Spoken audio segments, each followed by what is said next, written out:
Hello friends, welcome to पाठशाला channel. आज हम पढ़ने वाले हैं reflection and refraction. Seated science paper 2 का बहुत इंपॉर्टेंट टॉपिक है। लाइट चैप्टर का ही ये इम्पॉर्टेंट टॉपिक है और मैंने लाइट चैप्टर को अपने चैनल पे अपलोड कर दिया है, तो उसको आप देख लीजिए। देखिए, सीटेड एग्ज़ामिनेशन में बहुत ही ज़्यादा आपको ऐसी चीज़ें नहीं पढ़नी हैं जो नहीं आती हैं एग्ज़ाम में। आपको पीवाईक्यूज़ करने हैं और पीवाईक्यूज़ के बेस पे ही आपको समझना है किस तरह से आपको प्रिपरेशन करनी है, ठीक है। आप बहुत सारी चीज़ें आपको अवॉइड करनी है कि आप बहुत ज़्यादा पढ़ते जा रहे हैं लेकिन आप पीवाईक्यूज़ नहीं कर रहे हैं, तो आपको कैसे पता चलेगा कि क्वेश्चन जो है वो किस तरह से आ रहा है। तो आपको क्वेश्चन समझना है, पहले पीवाईक्यू देखना है कि पीवाईक्यू कैसे पूछे जा रहे हैं, ठीक है। तो आपको आइडिया मिलेगा कि किस तरह से आप अच्छे से प्रिपेयर कर सकते हैं। तो मैं आपको थ्योरी के साथ साथ में पीवाईक्यूज़ भी करवा रही हूँ, तो जितने भी वीडियो मैंने अपने चैनल पे अपलोड कर दिए हैं वो आप देख लीजिए और मैं अल्टरनेट डेज़ पे वीडियो अपलोड करती रहती हूँ, इनको भी आप देख लीजिए, ठीक है। तो बात करते हैं जब रिफ्लेक्शन की, तो रिफ्लेक्शन होता है हमारा बेसिकली जब कोई इंसिडेंट रे हमारी, ये जो रे है आप देख रहे हैं, इंसिडेंट रे इसको हम बोलते हैं, किसी भी सरफेस के ऊपर, यानी कि ये प्लेन मिरर है, इस सरफेस के ऊपर जब हम लाइट डालते हैं तो वो लाइट हमारी क्या हो जाती है, रिफ्लेक्ट हो जाती है, यानी कि bouncing back of the light, उसको हम बोलते हैं रिफ्लेक्शन। तो ये जो हमारा एंगल होता है इसको हम बोलते हैं एंगल ऑफ इंसिडेंस, जो कि एंगल आई होता है, और एंगल ऑफ रिफ्लेक्शन जो होता है एंगल आर होता है, जो कि रिफ्लेक्टेड रे को बताता है। अब देखिए यहाँ पर रिफ्लेक्शन मैंने पहले भी बताया है, बट आप रिफ्रैक्शन को बहुत अच्छे से समझिए, यहाँ से क्वेश्चन पूछा भी जाता है। देखिए रिफ्रैक्शन क्या होता है, the bending of light rays as they pass from one medium to another, thereby changing the path of the rays. अब यहाँ पर क्या है, जो लाइट हमारी बेंड होती है, बेंडिंग ऑफ द लाइट, उसको हम बोलते हैं रिफ्रैक्शन। देखिए जब कभी भी आपने देखा होगा कि ग्लास में आप पेंसिल को रखते हैं तो उस पेंसिल में आपको दिखाई देता है कि पेंसिल जो है वो बेंड दिखाई देती है, ठीक है। बट वो होता है क्या है, होती सीधी है उसमें, बट आपको उसमें टेढ़ी दिखाई देती है, तो इसका मतलब क्या है, उसके पीछे साइंस है, क्या है, रिफ्रैक्शन, ठीक है। तो आपको ये समझना है कि वो जो आपको टेढ़ी दिखाई देती है इसका मतलब है वो रिफ्रैक्शन है, ठीक है। अब बात कर लेते हैं स्पीड ऑफ लाइट की। देखिए स्पीड ऑफ लाइट, जब हम बात करते हैं स्पीड ऑफ लाइट की, यहाँ पर इस तरीके से समझते हैं कि जो स्पीड ऑफ लाइट है हमारी, अगर रेयरर से डेंसर में, हमारे एक मीडियम से दूसरे मीडियम में लाइट जा रही है, तो रेयरर का मतलब है यहाँ पर मान लीजिए एयर है, और डेंसर का मतलब मान लीजिए वाटर है। तो यहाँ पर रेयरर, यहाँ पर लिख देते एयर, और डेंसर में मैंने लिख दिया वाटर। अब मान लीजिए कि जो रेयरर से डेंसर की तरफ जो हमारी ये लाइट जा रही है, ये हमारा नॉर्मल लाइन, इसको हमने एन लिखा हुआ है। तो स्पीड ऑफ लाइट जब भी कभी रेयरर से डेंसर में जाएगी तो स्पीड ऑफ लाइट जो है वो कम हो जाएगी, ठीक है, समझ में आया। जब रेयरर से डेंसर में लाइट जाती है तो स्पीड ऑफ लाइट कम हो जाती है। बट यहाँ क्या होता है कि इस केस में आपको ध्यान रखना है कि अगर कोई स्पीड ऑफ लाइट आपसे पूछता है डेंसर से रेयरर में जा रहा है, तो यानी वाटर से एयर में, तो स्पीड ऑफ लाइट हमारी क्या हो जाएगी, उस केस में ज़्यादा हो जाएगी। तो ये दोनों केस आपको समझ रहे हैं। अब देखिए इसको मैं और अच्छे से बताती हूँ।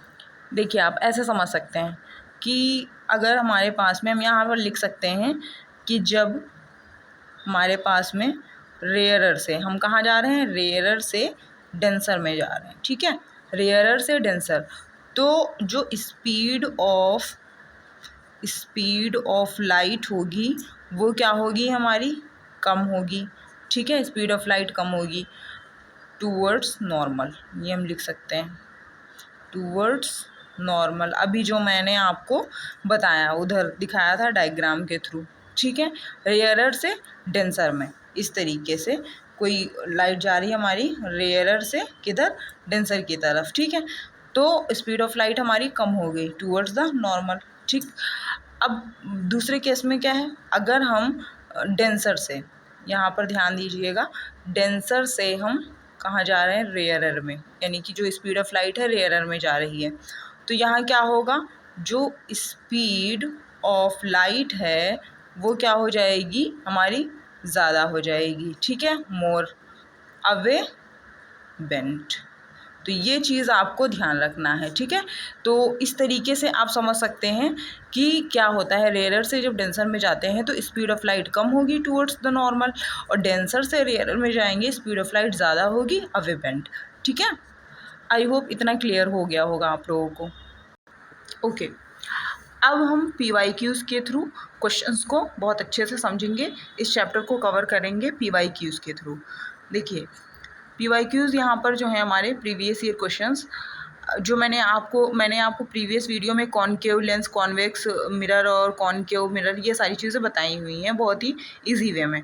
तो अगर क्वेश्चन है हमारे पास में, an air bubble inside water behaves like a, question first है हमारे पास में, ये PYQ है, बहुत अच्छे से समझिएगा इसको। देखिए तो फर्स्ट ऑप्शन है हमारे पास में कॉनकेव लेंस, सेकेंड ऑप्शन है कॉन्वेक्स लेंस, नेक्स्ट है प्लेन कॉन्वेक्स लेंस, नेक्स्ट है हमारे पास में कॉनकेव मिरर। तो अब ये जो चार ऑप्शंस हैं हमारे पास में, तो इसका सिंपल सा है, एयर बबल जो हमारे होते हैं इनसाइड वो किस तरीके से होते हैं, वो हमारे कॉनकेव लेंस की तरीके से होते हैं। कल मैंने आपको स्पून की हेल्प से बताया था, स्पून का स्ट्रक्चर बना के कि किस तरह से हम कॉनकेव लेंस या फिर कॉनकेव मिरर को हम समझ सकते हैं। कॉनकेव लेंस, ऑब्वियस सी बात है, आपको जब कॉनकेव मिरर और कॉन्वेक्स मिरर समझ में आ जाएगा तो कॉनकेव लेंस और कॉन्वेक्स लेंस भी समझ में आ जाएगा। तो इसका ऑप्शन है हमारे पास में कॉनकेव लेंस। सिंपल सा आंसर है इसका, इसमें बहुत ज़्यादा डिप्थ में नहीं है ये। अब देखिए नेक्स्ट क्वेश्चन है हमारे पास में, which one of the following is true for the light as it travels from air into water. अब इसमें आपके पास में ऑप्शन है its velocity increases, next option है इट्स फ्रिक्वेंसी डिक्रीजेस, थर्ड है option both its wavelength and frequency increases, last option है both its wavelength and velocity decreases. अब इसको समझते कैसे हैं, देखिए इन्होंने क्वेश्चन में ये पूछा है कि जो लाइट हमारी ट्रेवल करती है उसके बारे में सही बात क्या है कि एयर से वाटर में। तो हम इसको समझेंगे कैसे, देखिए ऑप्शन के थ्रू हम यहाँ पर पहले हम इसको समझते हैं। वेलोसिटी की बात करते हैं, फ्रिक्वेंसी की क्या चीज़ें होती हैं, तो हम पहले जो मैंने आपको अभी समझाया था उसके थ्रू इसको हम समझते हैं। देखिए अगर हमारे पास में रेयरर है, यहाँ पर इन्होंने कहा एयर, तो एयर से वाटर में जा रहा है, तो एयर का मतलब अभी मैंने आपको बताया था रेयरर, तो एयर है हमारा क्या, रेयरर, ठीक है। और उसके बाद में ये हमारे पास में इस तरीके से हमने यहाँ पर वाटर लिख दिया। अब ये वाटर क्या है, ये देखिए वाटर हमारा क्या हो गया, डेंसर हो गया, ठीक है। आई होप ये क्लियर हुआ होगा आपको जो मैंने अभी आपको बताया था। तो जब ये एयर से वाटर में जा रहा है यानी रेयरर से हमारा डेंसर में जा रहा है, तो यहाँ पर मैं लिख देती हूँ ये हमारा क्या है, टूवर्ड्स द नॉर्मल, ठीक है। ये हमारे पास में टूवर्ड्स द नॉर्मल, ये भी आप यहाँ पर लिख सकते हैं।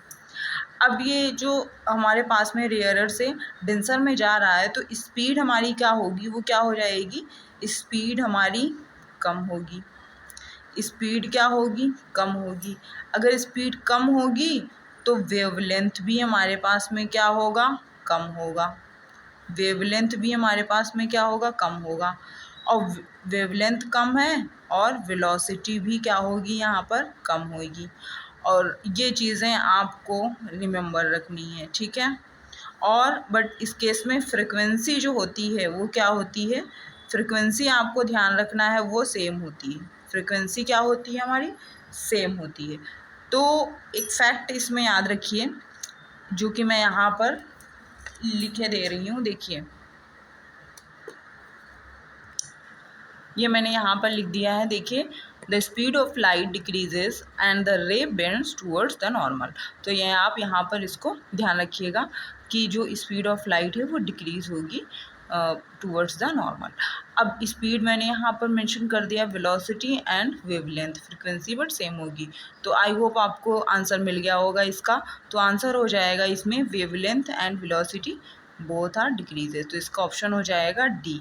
तो इसी तरह से क्वेश्चन पूछे जाते हैं एग्ज़ाम में और आप कंफ्यूज हो जाते हैं, बट आपको बिल्कुल कंफ्यूज नहीं होना है, आपको एग्ज़ाम में अच्छा करना है। देखिए सेम क्वेश्चन पूछा गया है एज इट इज़, यहाँ पर भी क्वेश्चन 3 हमारे पास में, ये सारे PYQ हैं, ये मैंने अपने आप से नहीं बनाए, ये सारे PYQs हैं। देखिए medium A is optically denser than medium B, which one of the following statement is true. अब यहाँ पर पूछा है कि मीडियम ए जो है वो ऑप्टिकली डेंसर है, ठीक है, मीडियम ए ऑप्टिकली डेंसर है और मीडियम बी किससे, मीडियम बी से, ठीक है। तो यहाँ पर पूछा है कौन सा स्टेटमेंट, यहाँ पर मैंने 2 ही ऑप्शन लिखे हुए हैं, स्पेस नहीं था समझाने के लिए, ये आप यहाँ पर क्वेश्चन के थ्रू आप अभी जब मैं आंसर बताऊँगी तो आप अच्छे से समझ जाएंगे। देखिए यहाँ पर 2 ही ऑप्शन मैंने मेंशन किए हैं, speed of light is less in medium B than in medium A, speed of light is more in medium B than in medium A. ये क्वेश्चन सिमिलर ही था तो इसको ज़्यादा डेप्थ में ऑप्शन देने की कोई नीड है नहीं वैसे। तो देखिए यहाँ पर मैं एज इट इज़ वही स्ट्रक्चर बना देती हूँ। देखिए यहाँ पर मेरे पास में कहा डेंसर, तो मैंने क्या लिख दिया यहाँ पर डेंसर, और क्या कहा है यहाँ पर इस तरीके से, ये मेरे पास में यहाँ पर रेयरर है, क्या है रेयरर। तो ये हमारे पास ये ए था, ये बी था। तो यहाँ पर इन्होंने क्या पूछा है कि जब ये, अब सिंपल सी बात है, देखिए जब ये डेंसर से रेयरर में जाएगा तो रेयरर में स्पीड ऑफ लाइट ज़्यादा होगी, क्या होगी, जो स्पीड ऑफ लाइट है वो क्या होगी, ज़्यादा होगी, ठीक है, स्पीड ऑफ लाइट ज़्यादा होगी। तो ऑब्वियस सी बात है कि मीडियम बी में स्पीड ऑफ लाइट ज़्यादा होगी in comparison to medium A. I hope ये समझ में आ गया होगा, बहुत सिंपल सा था, ठीक है। तो speed of light is more in medium B than in medium A, ठीक है। तो ये तो डायरेक्ट क्वेश्चन है कि जैसे आपको डेंसर और रेयरर के बारे में अगर पता है कि किस में स्पीड ऑफ लाइट ज़्यादा होगी तो आप इस क्वेश्चन को ईजिली कर पाएंगे। अब देखते हैं नेक्स्ट क्वेश्चन। क्वेश्चन 4 है हमारे पास में, you are provided with a concave mirror, a concave lens, a convex mirror and a convex lens to obtain an enlarged image of an object you can use either। देखिए यहाँ पर ही enlarged image दिख गया है। तो यहाँ पर enlarged image में हमारे पास में हमें पता ही है कि जो कॉनकेव मिरर होता है, कॉनकेव मिरर, ये देखिए मैंने आपको प्रीवियस वीडियो में भी बताया था कॉनकेव मिरर, कॉन्वेक्स मिरर और कॉनकेव लेंस, कॉन्वेक्स लेंस, इनके बारे में मैंने बहुत अच्छे से बताया है और आपको बहुत इजी वे में बताया है। तो आप उनको देख लेंगे अगर उन वीडियोस को तो आपको समझ में आ जाएगा। तो इसका ऑप्शन बहुत सिंपल है, concave mirror and convex lens, चूँकि दोनों ही हमारे क्या इसमें लार्ज इमेज बनती है, ठीक है। तो इसमें हम ये लिख सकते हैं कि यहाँ पर क्या होता है, लार्ज इमेज बनती है, ठीक है। तो ये बहुत ही सिंपल सा था, इसको भी आप कर सकते हैं। नेक्स्ट क्वेश्चन है हमारे पास में, 5th क्वेश्चन है हमारे पास, a fisherman goes to a water body near by to spear a fish. अब वही क्वेश्चन है कि जैसे मैंने अभी आपको बताया था कि ग्लास में अगर पेंसिल रखी हुई है तो वो क्या होती है, हमें रखी सीधी हुई होती है बट हमें बेंड दिखाई देती है ड्यू टू द रिफ्रैक्शन। तो यहाँ पर क्या है, उसको क्या करना चाहिए फिशरमैन को, तो इसका ऑप्शन क्या हो जाएगा, ऑप्शन क्या आंसर ही है इसका डायरेक्ट कि फिशरमैन को क्या करना चाहिए, उसको जहाँ पर उसको जिस पोजीशन पे उसको दिखाई दे रही है फ़िश उसके नीचे उसको हिट करना चाहिए ताकि वो मछली को पकड़ पाए, ठीक है, फ़िश को पकड़ पाए, क्योंकि यहाँ पर रिफ्रैक्शन हो रहा है, ठीक है, उसको दिखाई दे रही है वहाँ पर बट उसको हिट करना है उसके नीचे, ठीक है। तो यही इसका आंसर हो जाएगा, he should hit below the apparent position of fish. Next question है हमारे पास में, the speed of light changes as it enters from one medium to another as the optical density of the medium changes. The change in speed of light as it travels through various media are depicted in the following table। अब यहाँ पर हमारे पास में speed of light के बारे में पूछा गया है। अब स्पीड ऑफ लाइट ही इसमें है, क्या चेंजेस होते हैं उसी के बारे में यहाँ पर है। तो इतना सारा पढ़ने के बजाय आप इतना ही इस पर फोकस करिए। देखिए मीडिया है हमारे पास में, ए से बी में जब जाएगा तो क्या होगा, चेंज जो होगा स्पीड ऑफ लाइट में वो इंक्रीज़ होगा, यहाँ पर इन्होंने बताया है। बी से सी में जाएगा तो डिक्रीज़ होगा, सी से डी में जाएगा तो डिक्रीज़ होगा। तो इसको कैसे समझते हैं, देखिए ये भी क्वेश्चन वही रेयरर और डेंसर से ही आया है। देखिए वहाँ से क्वेश्चन बहुत ज़्यादा पूछा जाता है, तो आपको ये रेयरर और डेंसर वाला बहुत अच्छे से समझना है, ठीक है। तो यहाँ पर आप देख रहे हैं कि ये ऑप्शन है, 4 ऑप्शन है हमारे पास में, तो हम चारों ऑप्शन में से एक ही ऑप्शन होगा, ऑब्वियस सी बात है। तो यहाँ पर इन ऑप्शन में आप कंफ्यूज ना हो, तो इसलिए आपको कैसे समझना है। देखिए अगर ए से हम बी में जा रहे हैं, तो क्या होगा, ए से बी में जा रहे हैं, यहाँ पर इंक्रीज़ लिखा हुआ है। इंक्रीज़ का मतलब है यहाँ पर लिखा है कि स्पीड ऑफ लाइट इंक्रीज़ हो रही है। इसका मतलब है कि वो क्या होगा, हमारा रेयरर होगा। क्या होगा, रेयरर। अभी मैंने आपको बताया था, आप देख सकते हैं इसको। अब अगर हम बी से सी में जाएंगे तो क्या होगा, यहाँ इन्होंने कहा है कि स्पीड ऑफ लाइट जो है वो क्या चेंज होगा, उसमें डिक्रीज़ होगा। तो डिक्रीज़ का मतलब है कि स्पीड ऑफ लाइट अगर घट रही है, दैट मीन्स बी से सी में जाने पर तो वो हमारा क्या होगा, डेंसर होगा। ठीक है, डेंसर। और यहाँ पर पूछा है सी से डी में जब जाएगा, तो इन्होंने कहा यहाँ पर भी डिक्रीज़ बताया इन्होंने कि जो स्पीड ऑफ लाइट है वो हमारी घटेगी। तो जब घटेगी तो यहाँ पर भी ये क्या होगा, डेंसर होगा। तो कहने का मतलब है यहाँ पर भी ये क्या है हमारा, ये कम है, ये भी ज़्यादा है, ये भी ज़्यादा। तो हम, इन्होंने पूछा है हमसे डिसेंडिंग ऑर्डर। क्या पूछा है, डिसेंडिंग ऑर्डर पूछा है हमारा ऑप्टिकल डेंसिटीज़, यानी ऑप्टिकल डेंसिटीज़ के बेस पे इन्होंने पूछा है कि जो भी मीडिया हमारा कम है उसको आप, यानी जो डिसेंडिंग ऑर्डर में हमको उसको रखना है। तो इसको हम कैसे समझेंगे, देखिए सबसे कम हमारे पास में ये क्या है, बी, फिर उससे ज़्यादा किसका है तो सी, फिर उससे ज़्यादा है हमारे पास में डी, फिर सबसे ज़्यादा है ए, तो सबसे कम क्या है, बी। तो इस तरह से ये डिसेंडिंग ऑर्डर हो जाएगा। तो ऑप्शन इसमें कौन सा है, बी, यही वाला आ रहा है। तो ऑप्शन हमारा कौन सा हो जाएगा, A is the right answer. तो इस तरह से इन क्वेश्चंस को हम बहुत अच्छे से समझ सकते हैं। आई होप ये वीडियो आपके लिए बहुत हेल्पफुल रही होगी। तो मेरे चैनल को लाइक करिए, शेयर करिए, सब्सक्राइब करिए, बेल आइकन को भी प्रेस करिए। Bye bye, take care, thanks for watching.